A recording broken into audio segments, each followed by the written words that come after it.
Welcome to Dodgers Dogs. As part of the Dodgers Daily Network, Casey Porter here, joined by Coach Holt. After a super exciting night last night, got to see Patrick Copen pitch in person yesterday. It is Oklahoma City 89ers weekend. In Oklahoma City, the Dodgers are kicking the Giants and the Padres' ass. Life is good, Coach. No doubt about it, man. I mean, we were talking, last time we were together, I think the Dodgers and the Giants were in a dead heat. Yes. The Giants have won the first game dead heat. Look at the standings this morning. We got a 4.5-game lead over the Giants and 6-game lead over the Padres as of this morning. So how soon things can change as far as – it's not over by any stretch. I'm not saying that. But, we went from a dead heat with the Giants and, everything else going on. And the Dodgers have made a run here, 8-2 in their last 10. Was it 5 in a row? So, yeah. Despite all their troubles, quote-unquote troubles, the Dodgers are still prospering and doing great things. You're seeing the difference in depth between what the Dodgers can do. They can just bring up a Justin Robleski, an Sheehan, and then maybe the depth of like a San Diego Padres. When they lose Michael King and Nick Pivetta and Jackson Merrill, they can't overcome it the way the Dodgers can. I will say that. So the depth piece of it, definitely the Dodgers have better depth. But I'm just going to say eyeball test, old school test, call it what you want. We both were gritty type players. We're gritty type people.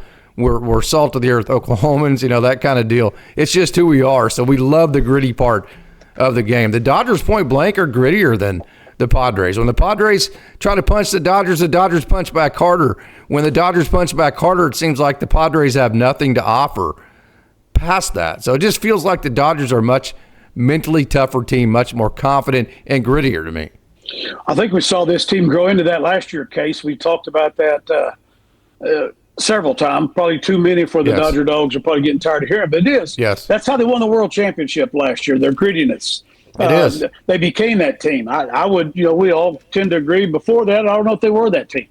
But for a lot of reasons last year, the close race, we've talked about tons of times, the close race going down to the end, the last series of the year, having to do it. Looked like they're done against the Padres. The Padres got the champagne ice down, playing their feet. We throw a damn bullpen game on them and stick it to them. Fast forward to now, 2 straight bullpen games. The Dodgers won. Then last night, got Sheehan back on the mound the first time since 23. Had a tremendous start. Robleski was off the charts. Probably should have got out. Probably should have got the win in the 9th inning. But we'll get into that later. But so be it. He still got the win. He deserved that win. Actually, Sheehan deserved a win too. They both pitched well enough to deserve a win against a very talented offensive ball club in San Diego. So, the grittiness. I was just thinking about this day before I went on the air. I know we've already talked about it somewhat. Think about, we're talking about the Dodgers have all the pitchers, their starting pitching has been ravished by injuries. 14 guys on the injured list. The bullpen has been solid for the most part. If you think about it, the bullpen has been very solid. They've had to be, or we wouldn't be in the position we're in. They've used a lot of different pieces. I think the Dodgers have used the most pitchers of anybody in the major leagues as far as the number of different starters. I think it was like 16 or 17. Mm-hmm. But you look at the bullpens the same way. But you look at this, the Dodgers are on a winning streak. They're 8-2 in their last 10. In spite of all those troubles they're having. Yep. These are big-time troubles with a pitching staff. And like you said, that goes back to what you started this thing off with, right? The grittiness. It's, everybody uses the term next man up, but I don't know if everybody really believes that crap. I don't know if they really buy into it. The Dodgers proved last year, they're proving now, and they're going to prove until they prove us wrong, until we're proven wrong, that they're a gritty team. The organization, we're past the pretty boy, la-la land, pretty boys. These guys are gritty. These guys, and it's not just Tommy Edman. It's everybody. They're moving runners around. They're getting bait. We scored 5 runs in 1 inning last night, and they're all base hits. We're not relying on the home run. We're moving 2 of them runners. rookies. Yes, rookies getting big-time base hits. So they're not relying on the home run right now, and it's a beautiful thing to watch. But I'm sitting there looking, dude, we're all in, teams be running panic mode, and they should. They're probably going to lose 10 in a row. The Dodgers are not. They're overcoming everything that's thrown at them. I'd even go from the top on down. Everything that's been thrown at them, they overcome it, and they find a way. They've taken next man up to another level. Not only they live it and breathe it, they prove it every day, and it's great to see. I'm going to go back. I said this last night on our show last night. I'm probably wearing the Dodgers Dogs fans out. I'm going back to the press conference after the San Francisco game, whenever it was, at the end of last week when Yamamoto didn't pitch well. And Roberts just set the bar of, hey, this is not acceptable, man. We give you the ball, take the damn ball. Doesn't matter what the situations we have. We're still the Dodgers. We still have to find ways to win. So when you're asked to do a job, go do it. It's literally that simple. So he wasn't negative or anything, but he set that bar to where, hey, it doesn't matter what the situation is. We're still the Dodgers. We still have to win. Dodgers have won 5 games in a row since then. I go back to me, just as a player, as a coach, and have been in the game, that message was so perfect. I think even with the Hall of Fame stars the Dodgers have, that even resounded with them like, damn, dude, Dave just set the bar. We got to get our crap together and get going. I really feel that way. Maybe I'm making way too much out of that, but I just really feel like that. We've seen not only the Dodgers organization, but Dave Roberts. I'll even go back to, he's got his hands on Blake Treinen's chest. Yes. You're not going anywhere. You're winning. You're ending this damn game for us. That's there's no papers in his hand. He's not looking through a damn notebook. He's going off field and he's playing. This is what I need to be doing. This is what I want you to do. You're still seeing the same thing here. You're right. Hey, we're set up to sweep these guys tonight. There's nothing guaranteed in baseball, especially Major League Baseball. But we got Yamamoto against a kid. I think he's 1-0 or something. I don't know. The kid may be a stud. He may shove it on us and make us like it. But you're set up for that too. You need Yamamoto to go out and say, okay, we won 3 straight, but we won 4 straight. That's how this shit works. The toughest stretch the Dodgers have gone in. We talked about this. Going into that, you don't know because all the injuries of pitching staff and everything else that's going on. I mean, look at it. I mean, they just got their biggest division rivals, and they're handing them an ass whipping about every night they walk out there. So you're set up to go ahead and sweep the Padres today. Every game counts, as we see. It's going to come down towards the end. This may be the deciding game tonight between us and the Padres or whoever in our division. So, this is a big game. Yamamoto, we need you, especially coming off of a poor start. We need him tonight to come out and, I don't think it's greedy. I think it's a damn baseball. That's why we got a chance of sweeping these guys. I got my foot on their throat. I'm going to go ahead and stomp the hell out of them. Damn right. I want to go ahead and keep, say what you want. I want to keep little brother down. I was a little brother. I had 3 bigger brothers. They always want to keep my ass down until I outgrew them. But they didn't do it, but they tried. They tried. They tried. They still try. But anyway, they do. I've got my foot on their damn neck, and nothing outwardly. We're going to play the game. We're going to play it out. We're going to play us like we do every day. But hell, we're looking to win and sweep these guys tonight. And Yamamoto, we need you to come out and have a big game for several reasons. Thank God, Sheehan and Robleski did a great job of staying out of the bullpen. I know they were getting Kirby Yates up late because didn't know what she was going to have to do there. But Robo says he's ready to go out in the 10th, and he would have. And I have no doubt in my mind. Thank God he didn't have to. But that helps the bullpen get. I know you talked about it. I know you and Austin talked about it yesterday on the show I watched you. How our boy Sauer taking one he not only took one for the team, he took one for the ages for the organization. He did. We're still reaping the benefits there as he flew his ass back to Oklahoma City. God bless you, Matt Sauer. Keep going. And then had a good outing. Yes, he did. Yes, he did. So God bless you, Matt Sauer. You're a true professional, a true grinder, a true bulldog. You're the guy we want. And you're a my tree. You're damn right he is. I wish him nothing but luck. I know the Dodgers organization's got to feel the same way about him because no doubt. That's what I'm talking about. Next man up. Get your ass on a plane, Oklahoma City. Fly. Oh, by the way, we're going to fly you back after you take a beating, unmerciful beating. We're going to leave you out there. Then he comes in, and gets some big outs, and he'll even hits the guy and pisses everybody off. I like that. Yeah. Go ahead, drill somebody before you get on the damn plane. It's okay. Why not? Get right in the mix of the thing. So, the Dodgers. You just look at this. Like you said, Case, you're watching. You went and watched Double-A. You're just seeing this organization is amazing. Oh. The major league level, these guys they're feeding off their manager. He goes ape shit the other night, gets tossed out. I don't know why. I don't know why he got pissed off, but he's pissed off. He let him have it. Because the foot was on the throat. He wanted to make sure it stayed on the throat. That was a statement to his boys. I got your back, now have mine. Absolutely, and that's what he did. He goes out and lets her rip, and he knows he's got guys in the dugout. It's his first one all year. Oh yeah. Dave don't get a whole lot of those. No. And I love this series. I mean, I know Mike Schilt. I got a little pissy with him the other day what he said. When Pius got hit, but you know what? I got to think about it when I sat back and wasn't pissy about it. I've said the same thing to players. Yes. I learned from a great coach that we both know, a former pitching coach at Oklahoma State. I heard him tell a guy from Arkansas one time, "What the hell are you looking at? We don't hit outs." You're an out. We're not going to hit you. We're not going to hit you. I'm going to hit freaking, Otani if I'm going to hit somebody. You're a freaking 220 hitter. I'm not hitting your ass. So I let Schilt have a pass on that one. Although it was Paez, who's the greatest hitter in the world right now. No kidding. Yeah.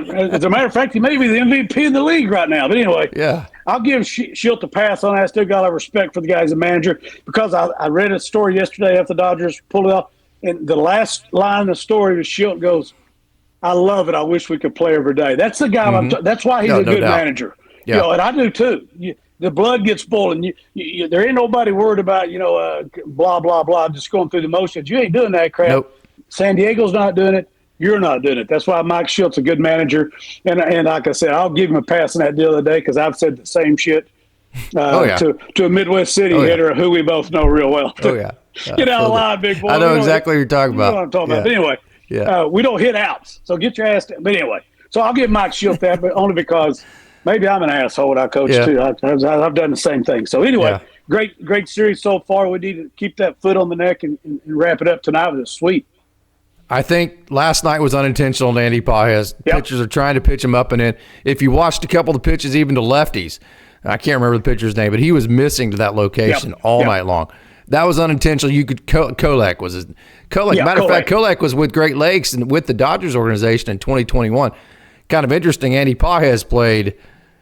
No, actually, it was 2019 when Kolek was with Great Lakes, and then Andy Paez with Great Lakes the next season. The minor leagues had a season in 2021, so they only missed being teammates by 1 year. But I'm sure they knew each other through association. They had been at least part of the same organization together at younger ages. And hey, when you're at the younger ages, it's still that college type teammate feel. So I promise you, Kolek and Paez had a history. There's no way he wanted to do damage to Andy Paez, and you could see the way Kolek responded immediately to the pitch is like, oh, man. It's like, I'm glad that didn't hit him, that kind of deal. Then they made good after. I feel like they did throw intentionally at Shohei Otani.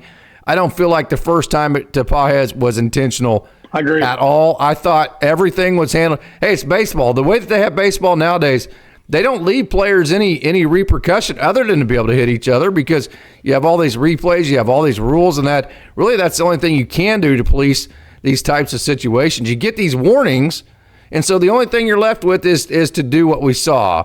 So really, I thought everything has happened just about the way the game of baseball is meant for it to happen, except for the umpire Tripp Gibson at third base, who has a history with the Dodgers, that, as Steven Nelson said, made a jabroni of himself. I think he's the only one that's really hasn't done the baseball way the right way in this series. Maybe we missed something there, but looking at Dave, he's sitting in the dugout when they won both teams.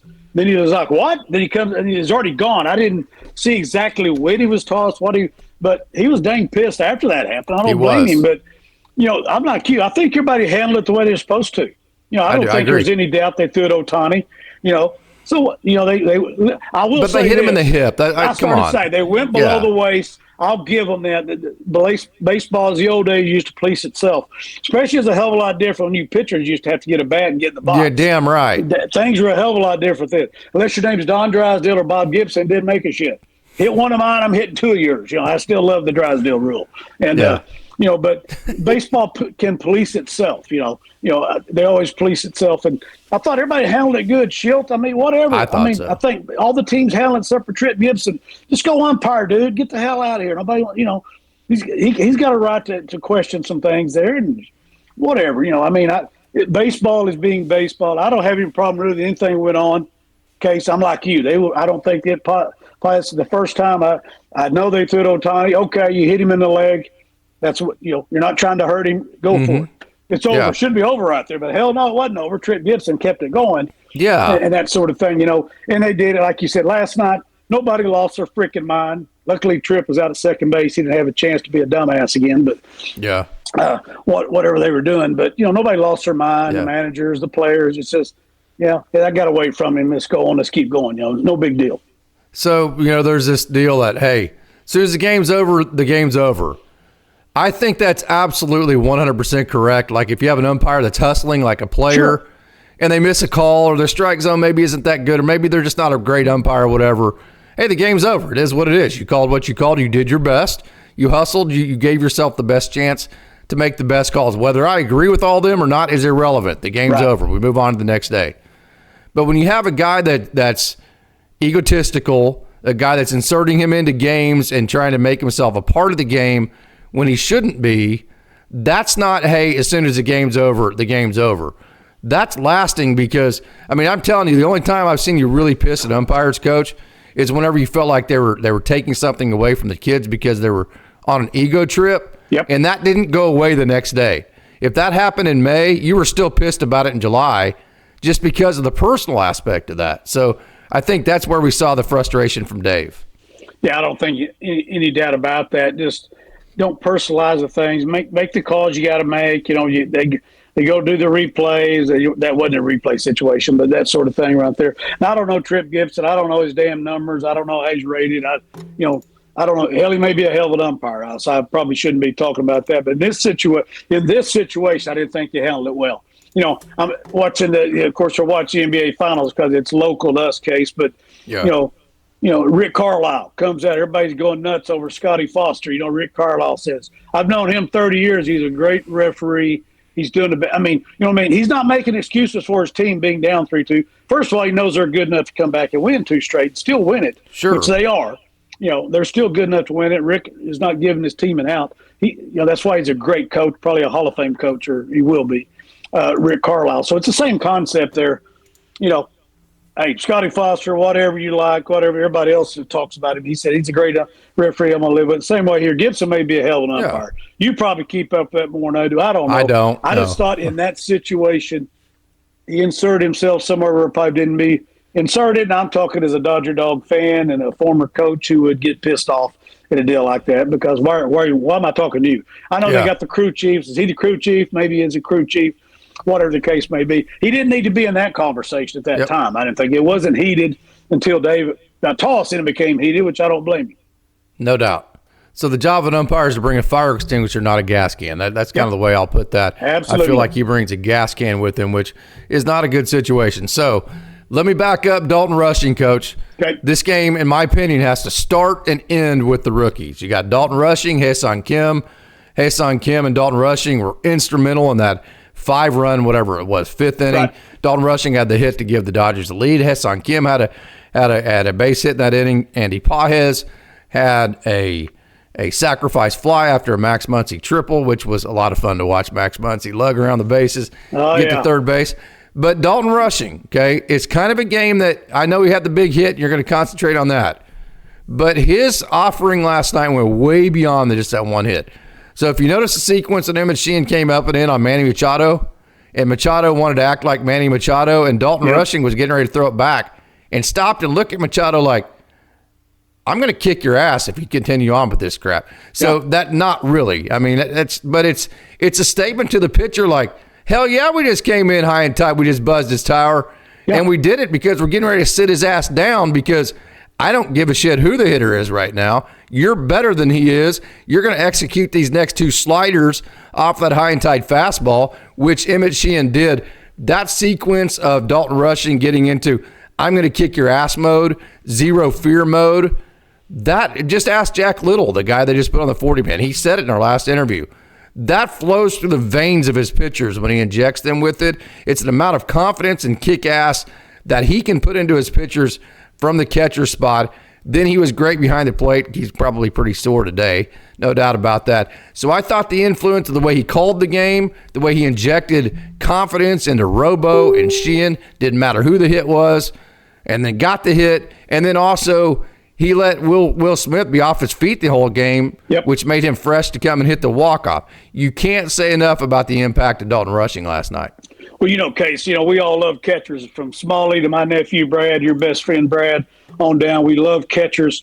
because as we've said, they handle every pitch. They're involved in every pitch in a baseball game. So it wasn't. Yes, you look at the 2-run single by Rushing. That's great. By the way, I loved you and Austin's discussion yesterday about at bats for him. That was big time. That is right, spot on him getting some at bats right there. Not letting him just. And I think the Dodgers will do it better. The hotter it gets, worse the weather gets, they'll do a better job there. But yes, he's calling pitches, he's blocking pitches, and how much. This guy's fighting for his professional life. Yes, he's up for the big club. They got rid of the backup catcher before him. But if he's not performing, they're going to find a backup catcher. If it's not him, it's not in Oklahoma City, they're going to find one somewhere else. So Rushing is in fight mode. He's in attack mode. I'm fighting for myself. I'm fighting for Emmett Sheehan. I'm fighting for Justin Robleski when they're out here. I'm fighting for everybody wearing a Dodger uniform. So, that's great. You want to see out of your catcher. That's that leadership role. They got to be the tough guy. They got to be the leader. They're calling pitches. The pitcher's got to have. Of course, they both feel pretty confident in him. He caught him some in Oklahoma City, but Sheehan earned his stripes in 2023. No doubt. But he's coming back off the Tommy John. He's got to re-earn them, if that's even a damn way of putting it. He's already earned that, but and I think that his leading up, his rehab starts have been great. He had a great start last night. He's proven the organization. I think Dave called him, a budding star. If he can stay healthy, I think Roberts feels like this guy's going to be a star in the league, and hopefully we get a chance to see him that. But yes, you're right. Spot on. Dalton Rushing and Kim, the things they do. That's why they're up there. That's the other part. Let's don't forget, somebody in the front office and Dave Roberts made that damn move. No doubt. They kept Kim. First of all, they brought him up and decided to keep him because he's performing. Second of all, they got rid of a very popular, very productive backup catcher. Two popular players to keep those two guys, and those guys are proven to be the right decision this time. It's not good every day, it's not pretty every day, but baseball, that's the way baseball is. It ain't pretty, it ain't good every freaking day. But I think you're seeing, because you mentioned these two about the game last night. There you go. The Dodgers made a tough business decision, and it damn sure paid off last night. You dropped on me, Coach. Can you make yourself a little taller there? Ooh, I'm getting wound up. Got to get that. Oh, there you go. You got to get that beautiful logo in there. Got to get that entire beautiful face, the single chin and all, Coach. And they have. The Dodgers have. I got more chins than never mind. I won't even say it, but you know what I'm talking about. I got a bunch of chins here. Fantastic. Okay, so Eric Karros, I love listening to him in the booth. I know there's Or Horsizer does a great job. Everybody has their own opinion. But he keeps things so simple. I think it's because we're probably similar ages. So he talks about the same type. I hear the same types of terminology he uses that I grew up with, that you taught me, that kind of deal. So it just fits my ear, for one.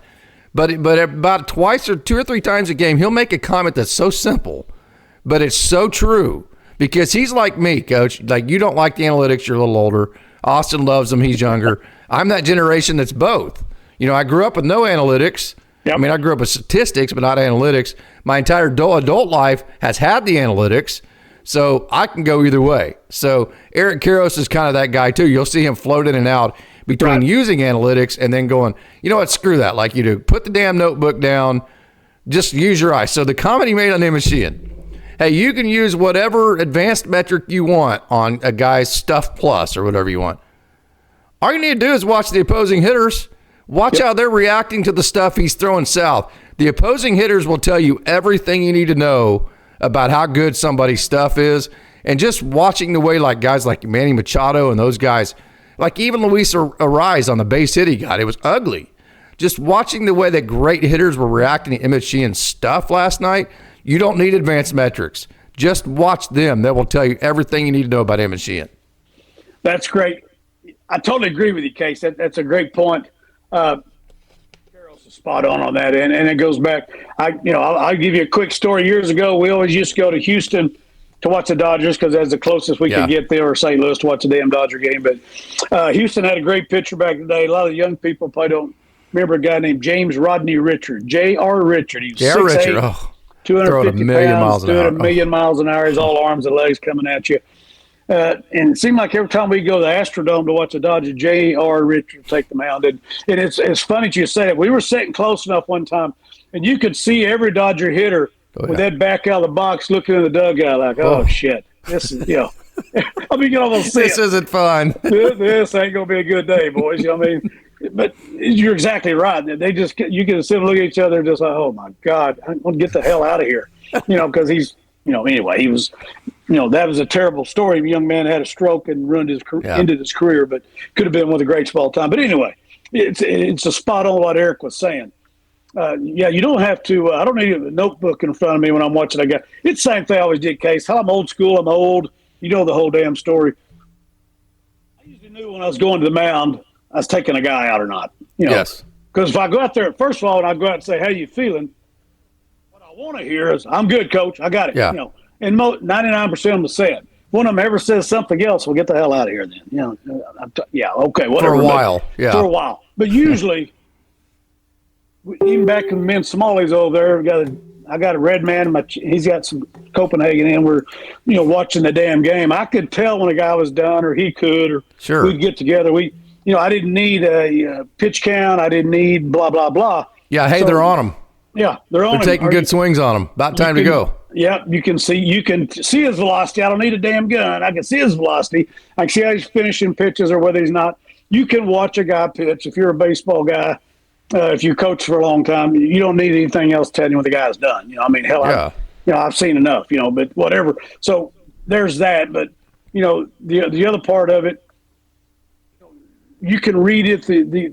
What the other hitters are doing is going to tell you all you need to know. No doubt.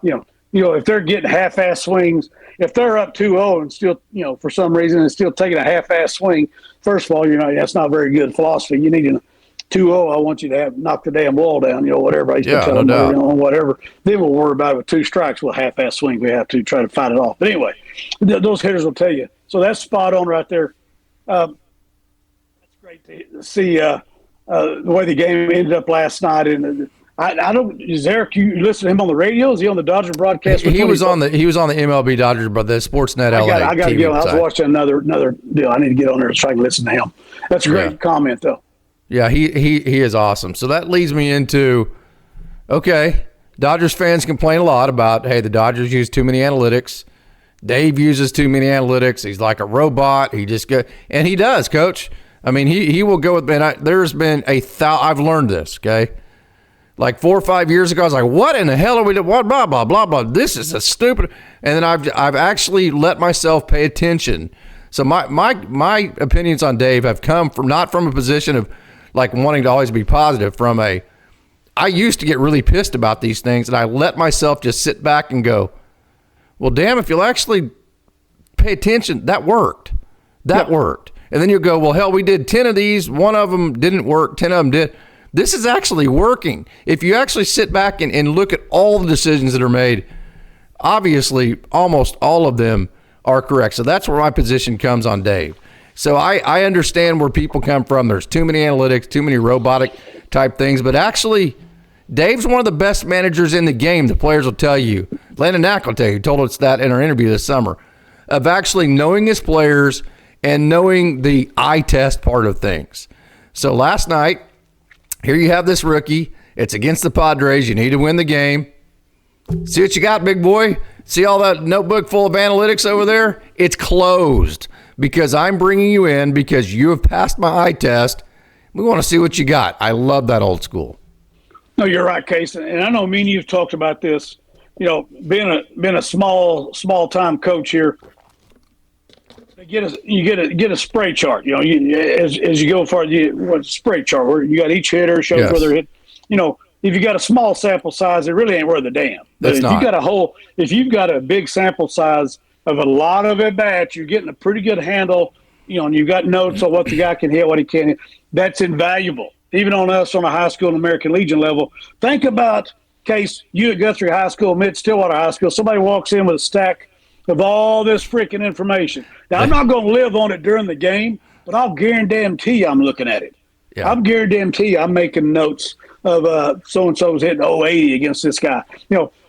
I would use it too. I'm not going to sit there and bash it. I would use it too. But I'm saying when it comes right down to it, got my hands on Blake Trine's chest. Yes.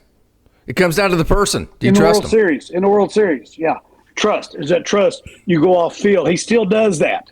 He still he's still a baseball guy. He's still a baseball manager. This guy played in the big leagues. He's a big league manager, a Hall of Fame manager. You don't need me bragging about him. Hell, it's the proof's in the pudding. But you're right. The analytics, let's face it, I'd do it. Hell, if I had it, Case, if we had somebody doing that for us. No doubt. I was coaching high school. I know a lot of guys that had that. I got better as I got older of trying to accumulate everything I could on the opposing team. It's the same damn thing, except I was on the phone calling or we'd fax it to each other, whatever the hell the old school stuff was. But, we'd email stuff to each other, whatever. But I would use it too. So I'm not going to bash a guy for you give me what's the sample size these guys got? Good Lord, how many at-bats are they looking at? They've got huge sample size. They're getting definite tendencies on everything 100%. Because they have everything. Hell, that's like a kid in a candy store for a baseball manager. You don't have time to look at it when big time Tatis is walking up the damn plate, one of the best hitters in the game. Shit, you ain't got time to look at a notebook. You better know what your plan is before that. Already. So that's the best part about it. And Dave's managers use those analytics, but comes right down to it. You're going off feel, trust. I don't know these guys' personalities. He knows all of them to a T. I knew your personality and everybody you played with. I knew who I could jump on, who I needed to pat on the back a little bit, that sort of crap. And that's the art of coaching and managing and handling people in any walk of life, any business. So he does a great job of all that. So I don't think he sent Robo back out there because he necessarily has Robo in his trust tree right now. I don't think he could. He doesn't have enough experience, right? I think he sent Robo back out there to give Justin a chance to at least climb one rung up closer to being in that trust tree. And I think Robo, I know he gave up the run and it got kind of sketchy there. Max Muncy should have made that play. But I do think that Justin Robleski definitely took a step closer to being in the trust tree last night. Would you agree with that? I totally agree with that. I mean, and we've talked about that, it's been up and down, and that's tough for anybody. It's definitely tough for Justin or any other player that's going up and down because when you come up, let's face it, you got to perform or hell, you may not ever come up again. So, but he's had some decent performances early in the year, Case, that he got nothing to show for it for whatever reason. The Dodger pitch was last night, him and Emmett both, no walks last night. That's huge. Yeah. How about that? Didn't walk anybody in 9 innings in 8K, something like that. Doesn't matter. The biggest ones, they didn't walk anybody. So anything's going to be gotten off them would have to be earned. There was the one error with Max made. Whatever. It happens in baseball. He's not trying to make an error, obviously. But no, you're right, Justin. I think this entire year he's gone up a little bit on the ladder. Yeah, he's not there yet. But no, not there yet. I agree. No, he's not there yet, but he's going up and up the ladder because he's had some decent starts and he had nothing to show for it. And he's had some that weren't he's too kept damn battling good. Too. He's shown the ability to get to the other side, what we call getting to the other side. Yeah, get on a plane, get your ass up here, and he's been productive as hell. Yes. He gives his team a chance of winning. So I'm like you. He's not up there in the tree yet, but he's pretty damn close, and he's far enough. If he falls out, he's going to get hurt. So I hope he don't fall. So we want him up there. He's so important now for Emmett to be coming back and show that, as you get down, as you get closer, now we've got another pitcher in Otani, whatever that role ends up being. Yeah. Shit, I don't know what whatever it's going to be, but we do know he can pitch. He's back to, I don't know what their role, moving forward is going to be, but you got a guy over there who's a generational hitter and throws 100 miles an hour. So they'll find a spot for him. So that's a two-way player that kind of takes up. Yeah, he's our DH. Oh, by the way, he can throw a little bit too. Well, let's put him in there once in a while. But anyway, so that helps. The Dodgers are they get some guys back. You're seeing Sheehan. I think he's back a little early, being productive a little earlier than what they thought maybe. That shows you a lot about him and the training staff, doing the rehab, getting him back where he needs to be. Robleski's moving up there. Sauer's got, he's got a set of, you got Frosso waiting. Yeah, Frosso waiting. Yeah. So you got Jack Little. So you're seeing a little bit light at the end of the tunnel. It's not a freaking train coming. No doubt. Anymore. Great way to put it. For a while, it was a train coming. I agree. Like, oh, shit, 14 guys in it. What are we going to do? There's a little Last night was there. a train wreck. They didn't have anybody available. Those two kids had to do that.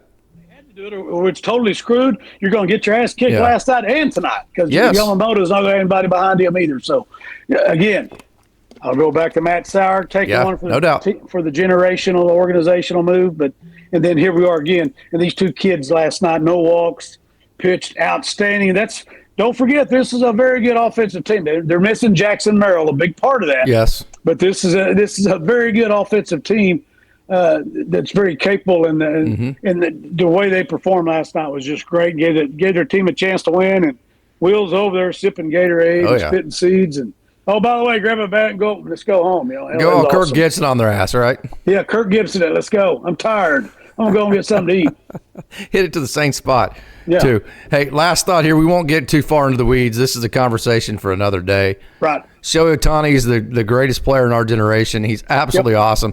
I don't want to take any of that part of away from it. Why does my brain continue to go back to there's still a way more, a better version of Otani out there?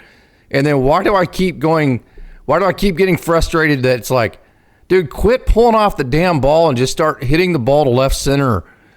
And it's like, why do I have those negative thoughts when he is such an incredible player? It makes me almost feel guilty or bad. Can you explain that to me, Coach?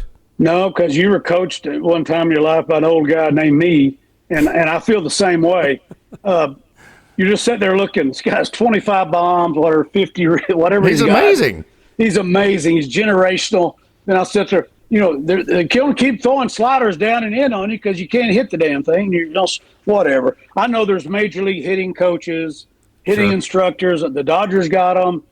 Otani's is what he is. Little guy here in Oklahoma's not going to tell him how to hit, but I'm the same way. I'm just sitting there thinking. I've even had some kids like this that I coach myself. Case, you're sitting there thinking, stand there, stay close. You can hit the ball out the other way. Matter of fact, yeah, if you're a little early, you can pull it. A mile the other way. A little early. I said you can get full and still get a base hit. Yeah. Not if you fly open, you can't. No. If you fly open, you get fooled. You're screwed. You're screwed twice because you got fooled and you're way the hell out of here. You've given yourself no margin for error. None. And I'm not going to sit here and criticize a guy, but I do feel the same because here's the other side of it. Probably unfair in my feelings. Think you got to go 4 for 4 with 4 ribbies every game because we're paying you $700 million. That's not fair either. That's not fair on my part. To every time you come up, you need to get a hit. But he is struggling a little bit. He struggles with runners in scoring position. That's a known fact. Numbers prove that, not me. I don't know anything about it. Hell, you hear what the numbers are saying and what you see here during this series. He struggled. A lot. With some strikeouts and that, what have you there. But he's fine. He's going to do his thing. But you shouldn't apologize. I'm not going to apologize either because I'm just a guy looking going. You can always get better, right? I mean, it just seems like I think you can always get better. I've had these discussions with other coaches. I think I've told you this. That's just the way he hits, Coach. Bull crap. He's a 290 hitter.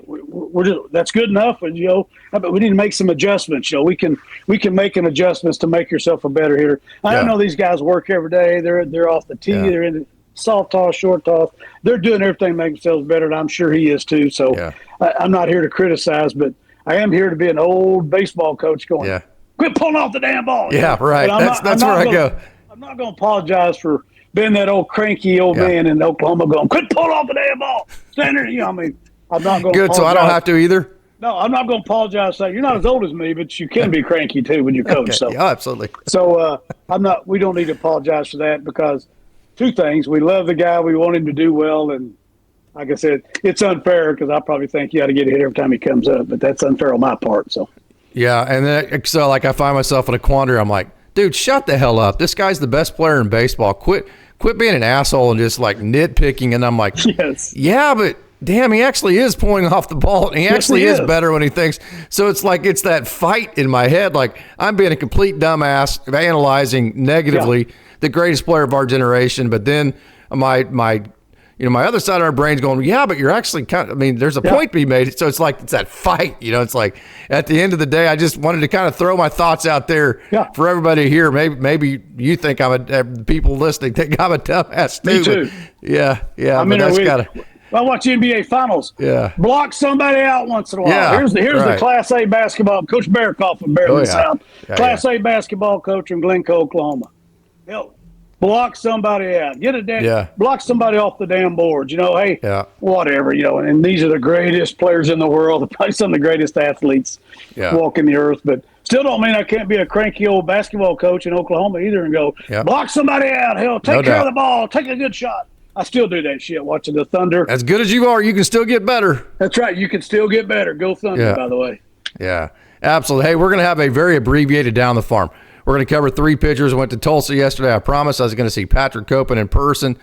Very, very impressive. We're going to cover the start from Christian Zazueta.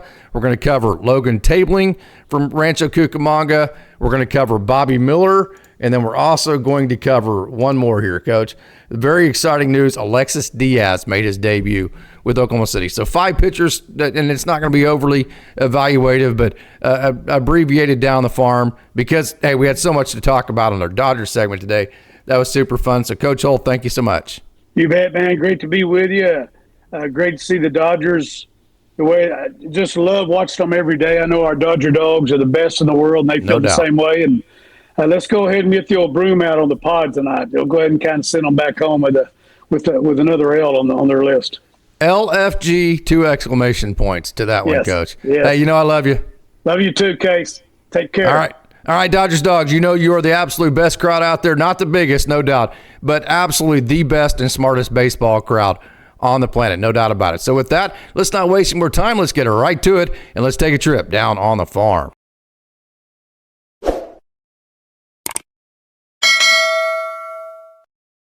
Welcome to Dodgers Daily Down on the Farm. We're going to cover a lot of pitching exclusive today on Dodgers Daily Down on the Farm. Again, kind of an abbreviated version because the Great Lakes Loons did not play yesterday. Tulsa gave up a big lead.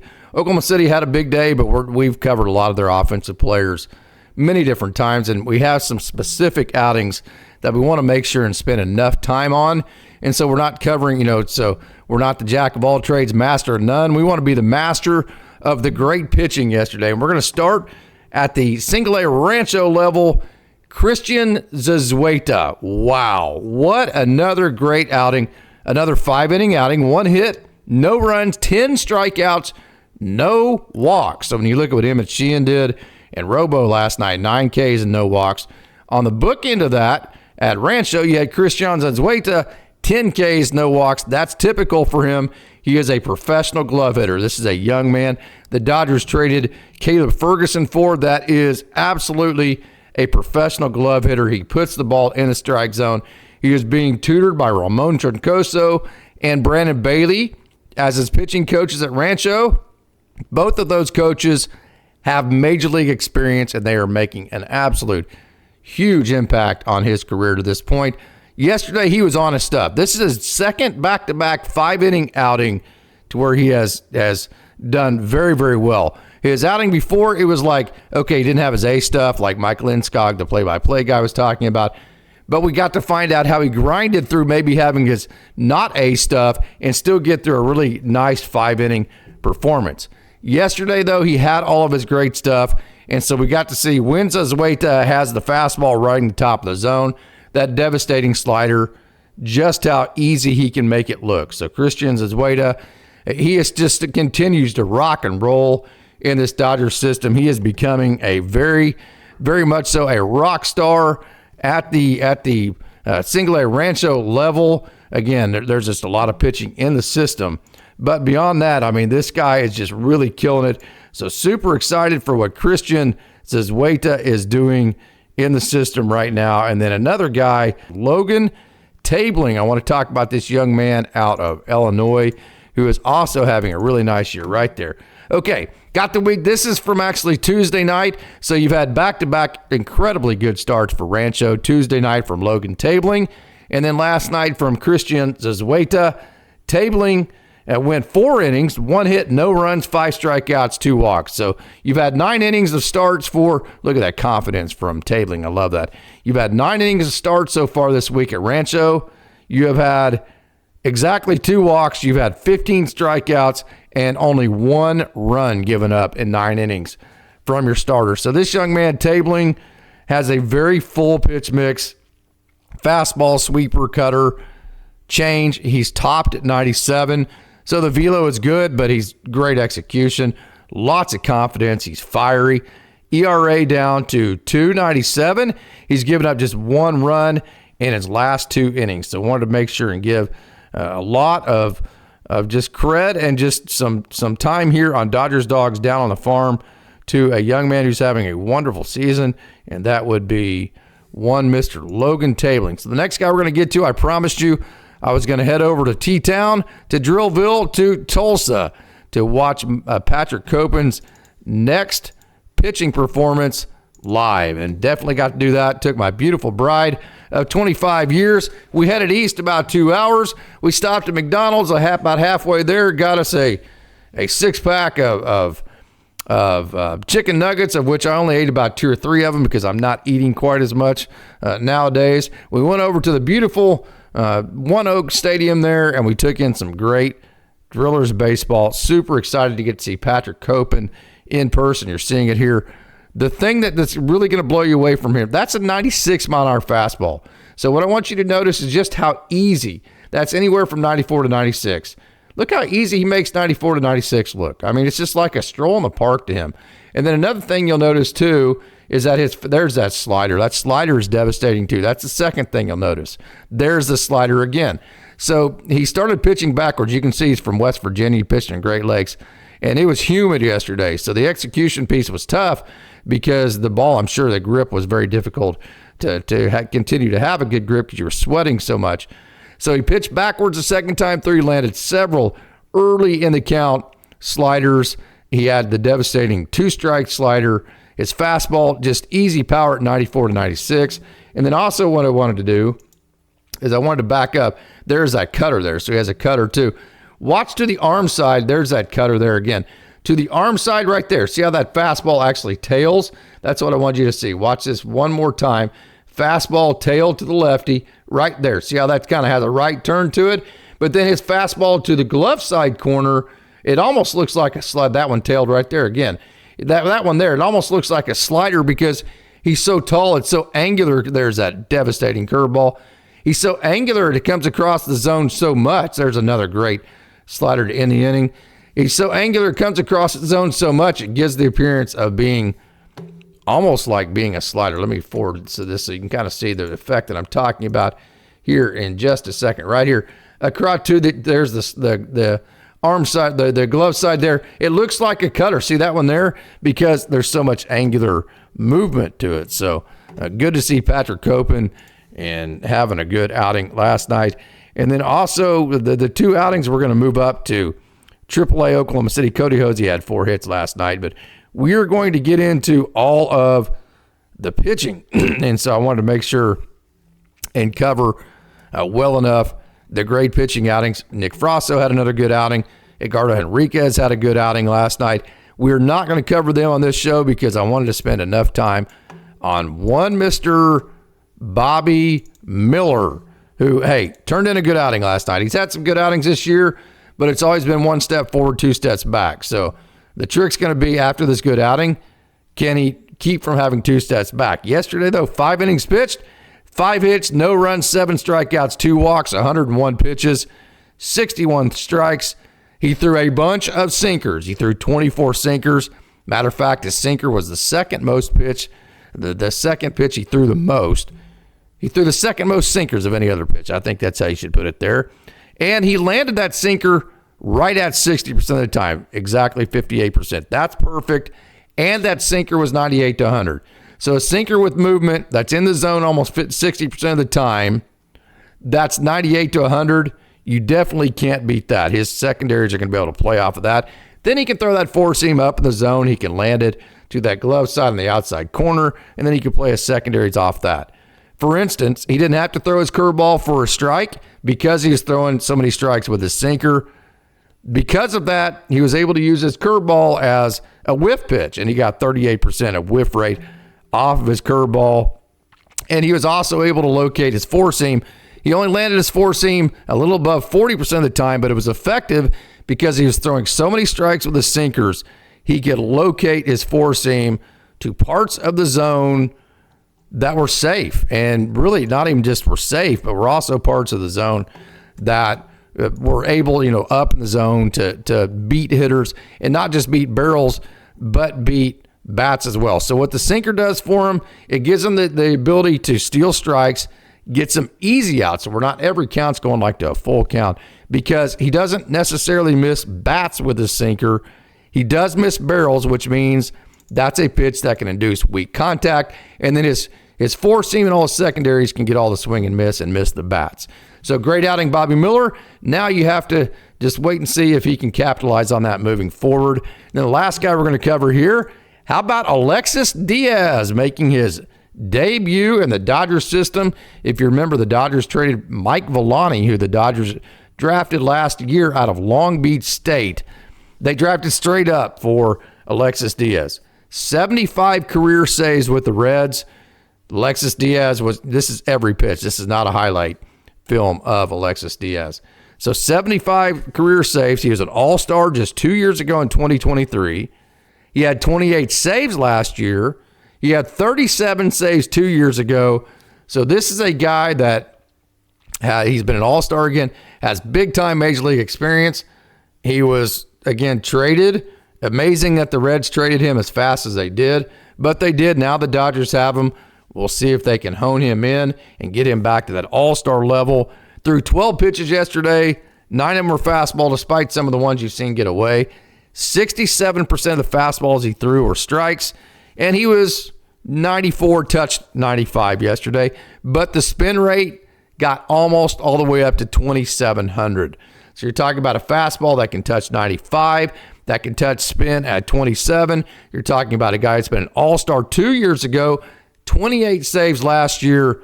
Super exciting. This is the exact opposite of the Zazueta trade where the Dodgers got the young guy and they traded away the veteran. The Dodgers in this case are getting the veteran and trading away the young guy. So exciting to see Alexis Diaz get his first outing yesterday. That's going to do it for today's Dodgers Daily Down the Farm. I want to thank you for tuning in. You Dodgers dogs are the absolute best. And as always, just one last reminder, it's a great day to be a Dodger.